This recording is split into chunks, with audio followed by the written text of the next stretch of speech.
Hey everyone. So, welcome to our Sunday night interview series on joy. And tonight I have Joey Schweigert.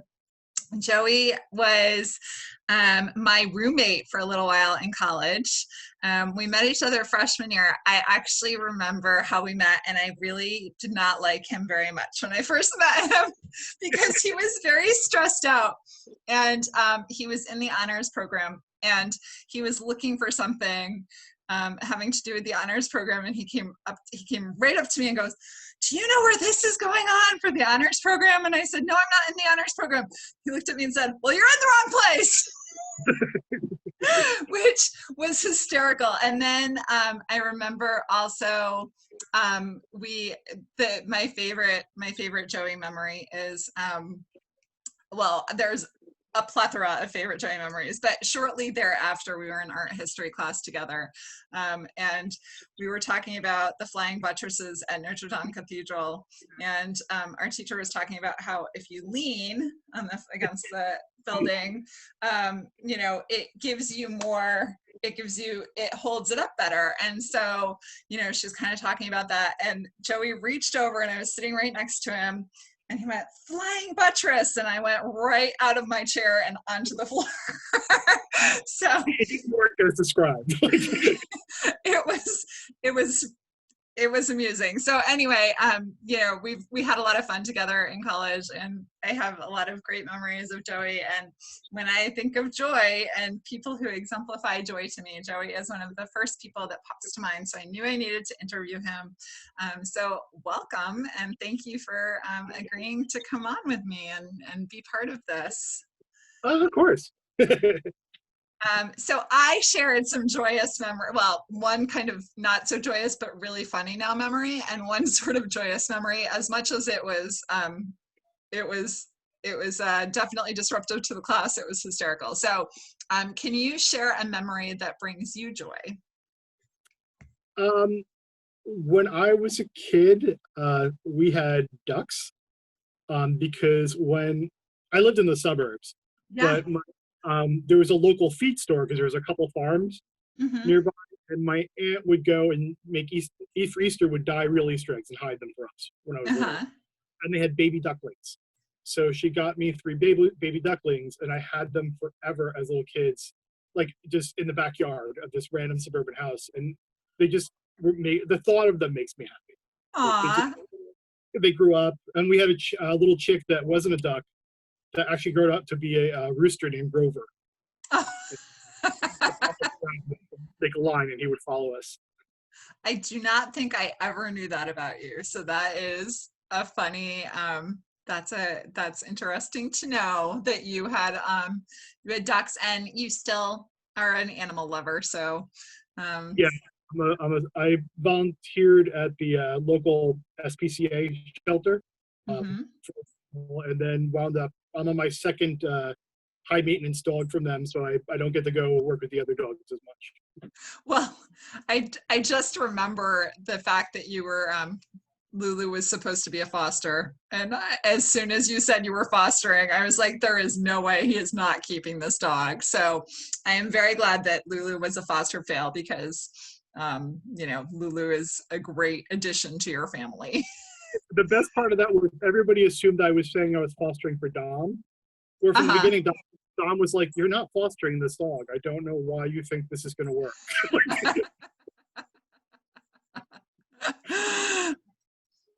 But yeah, he just took her outside because she gets all like, "Why are you talking to someone else?" Yeah. So what's one thing that you do regularly that brings you joy? Probably like I like to make stuff. So I try every day to make a little, like to do something slightly creative. Just most of my happy memories of like growing up were either of animals or like creating something. I don't really care what things come out as. Once they're done, they're kind of for them. Yeah. But you've lived through that. Yes. I don't anymore. I'm going to start over, like just tear it up, and that's what we do with Halloween. Everything gets taken apart and reused for something else. But make something, and that's that. And I try and focus on something that external that makes me happy when I see it. Yeah. Yeah. Yeah. So Joey and I, when we were in college together, Joey was a fashion design major. I was a textile design major. And I remember there were always different things around that you were working on. I think at one point you made my shoes look like they were Salvador Dali paintings. And you also wrapped me in tinfoil for a fashion design class. That I got roped into at the very end of, like, somebody else was supposed to model for you, and then I ended up being the model, and it was a beautiful dress. It was gorgeous, so it was a lot of fun to model. But yeah, so there were always things around, and you were also great for helping with ideas. Poor Joey got woken up in the middle of the night one night because I didn't know what to do with a project, and he gave me he gave me the idea for the project at like 3 o'clock in the morning. So, you know, always creative stuff going on there. Can you talk a little bit more about Halloween and what you do for Halloween? Because it's kind of over the top Halloween. When you say you work on stuff for Halloween, just share a little bit about that. So Halloween is sort of like my year-long project.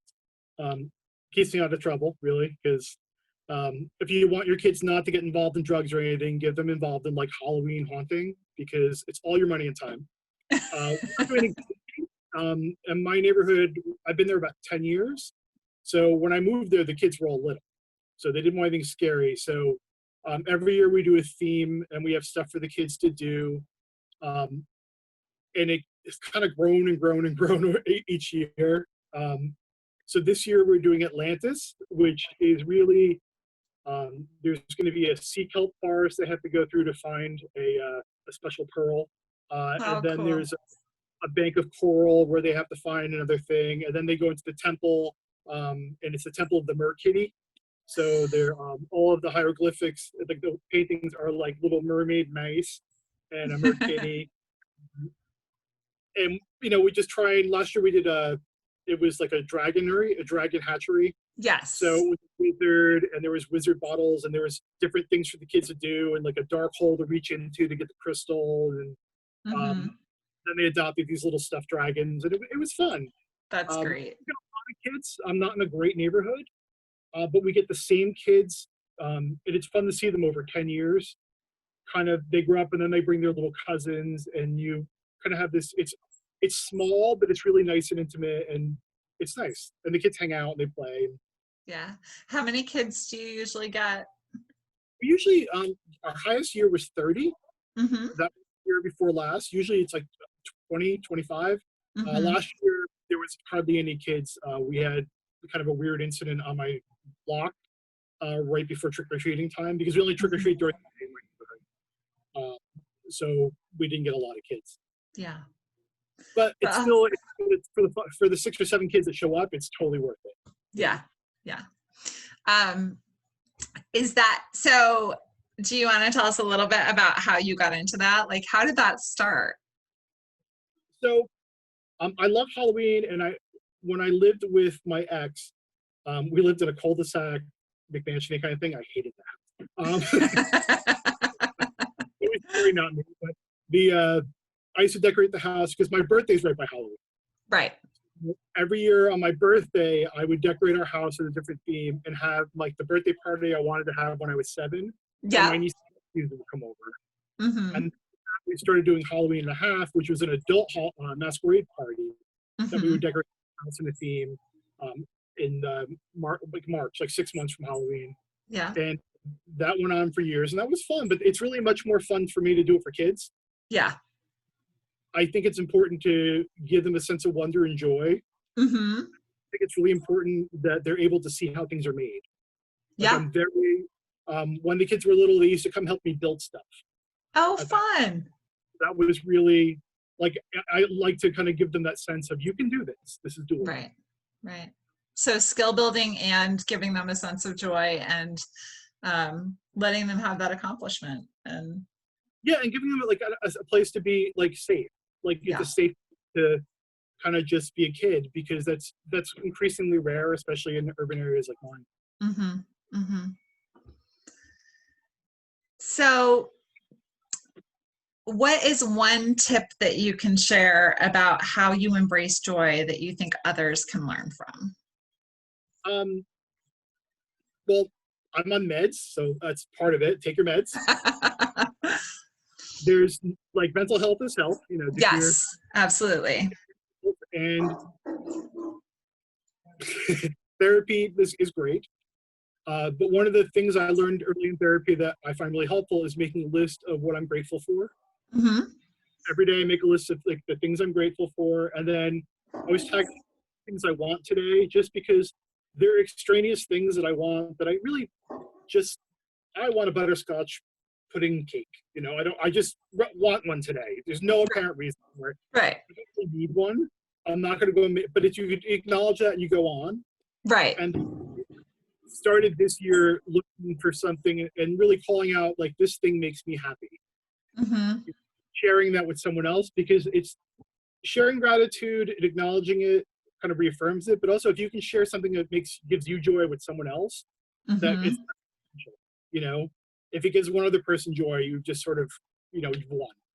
Yeah, absolutely. I think it's funny. I didn't intend to keep my daily gratitude post going for as long as it has when I first started my group, but everybody loved it so much.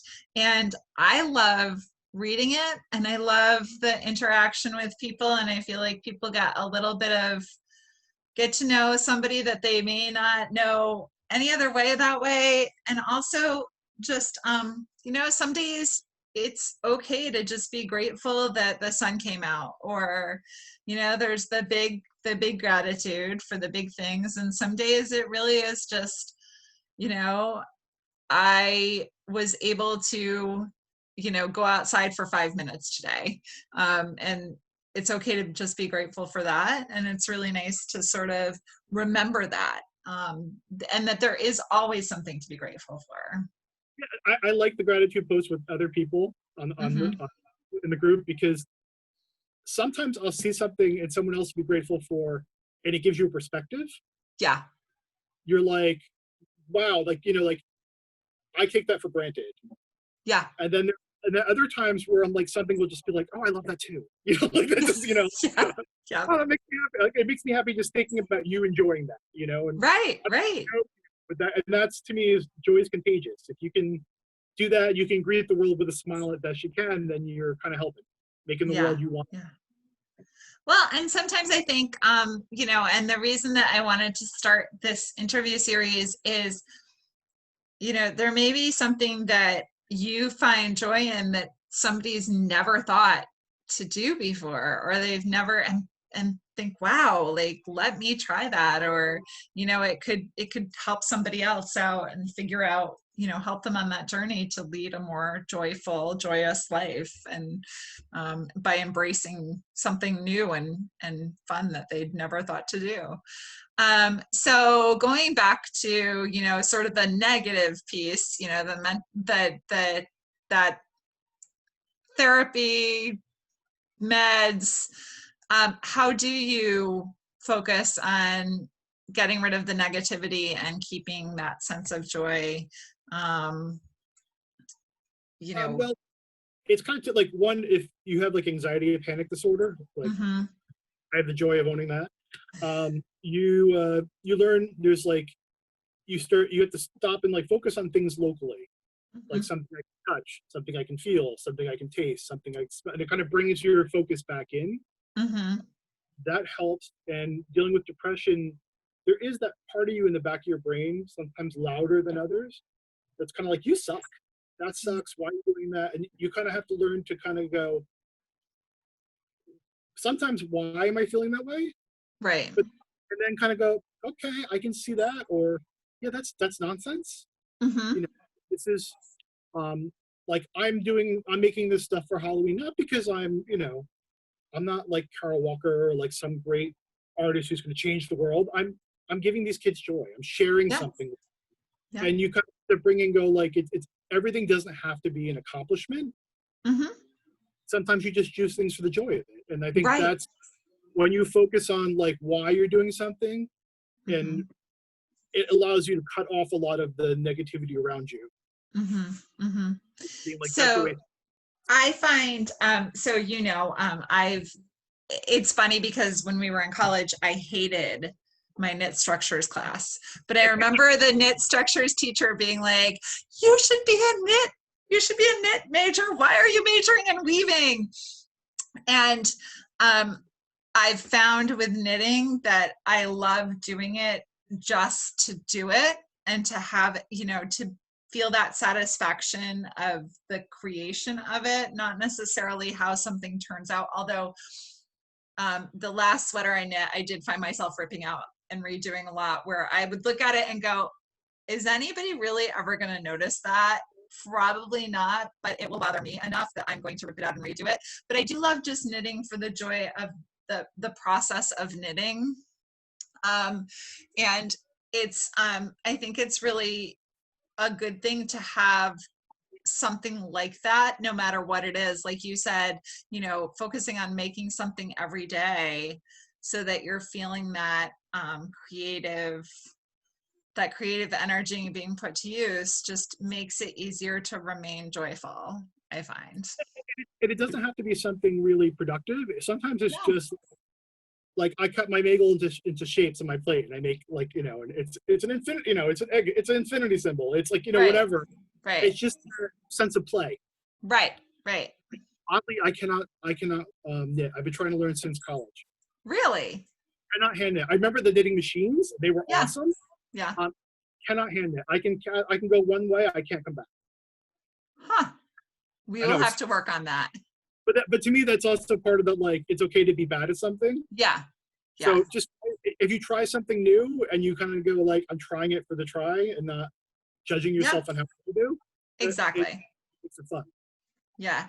I taught my friend Amy how to knit, and she got the going back and forth, but she was picking up stitches every time. So we started with a scarf, and she came back to work a few days later and it was like blanket width. I don't understand. How did you get from here to there? So, I think, you have to be okay with going, you know what? It's all right. I don't know what I did wrong, but I was enjoying the process of making, right? Yeah. I mean, I'm lucky that I have Don, because I'll be like, am I getting too in the weeds? Or he goes, no one's going to notice that. Right. You get so focused obsessively, and he's like, it's not important. Right. You're getting in the getting it perfect. I remember going to a museum one time, and one of the coolest museum exhibits I ever went to, because they had not only the piece of art, the finished piece of art, but they also had the artist's notebooks with their notes as they were going through the process of creating whatever the piece was, and just their thoughts on it as they were going through. And I think we all struggle with that when we are making something of that. Oh my gosh, for knitting, I purled here when I should have knitted, or I cabled in the wrong direction, or, whatever it happens to be. And we all get so hung up on it. And I try to remind myself when it's a stupid little mistake and I look back on it, that there are actually cultures where they on purpose will put the mistakes in. Yeah, like in a quilt. Yes. Yeah. So that, because, nobody's perfect. So it's okay. You put that mistake in to acknowledge that, and to acknowledge that no human is perfect. So I kind of, so once in a while I do have to remind myself of that and be okay with it and let go. And it's part of the process, right? So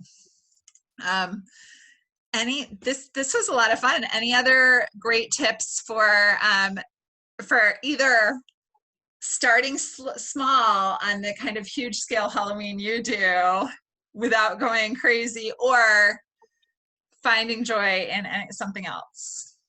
Well, Halloween, like any project, you do iterations, not PM's jargon in, but and you just keep building and playing with it. And really, I think the same thing with finding joy. It's about approaching each time you do something is coming with a novice's heart. Yep. Like a child, you know, that's kind of, it makes things less routine and less boring. Even like if you're making eggs, if you can like approach it like a little kid and like try and, you know, get a happy face, get it, you know, and kind of, it makes things less of a chore. And it kind of gets absolutely. Yeah. All right. Well, thank you, Joey. It was great having you on tonight. I appreciate it. I appreciate your take on it. I appreciate your involvement in the group. And, you know, as always, I appreciate the joy you bring to everything. So, and it was good finally seeing you. I feel like we haven't seen each other in, it's been years and years. Oh, there's Lulu. Hi, Lulu. And Dom was there for half a second. She is definitely joyful. I loved the pictures of the trip you took with her before we were all sort of in lockdown. Oh, her first big vacation. Yeah, it was very cute. She is definitely a wonderful little model. She always looks joyful. So she is. Yeah. All right. Thanks so much and have a great night. My pleasure. I'll talk to you later, Beth. Okay. Bye. Bye, everyone.